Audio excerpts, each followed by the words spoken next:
আসসালামু আলাইকুম প্রিয় দর্শক, আপনাদের কাছে আজকে পরিচয় করে দেবো শৈশবের একটি ফল যেটাকে আমরা ছোটোবেলা বলে থাকি আমজাম।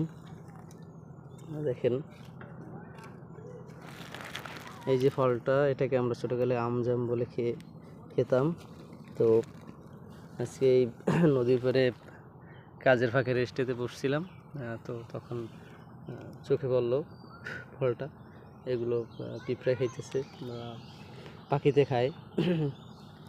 তো এটা অনেক ঔষধি একটা ফল।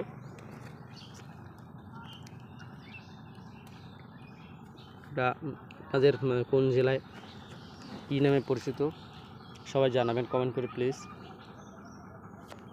আমাদের জেলাতে এটাকে আমজাম বলে থাকে বরিশালে।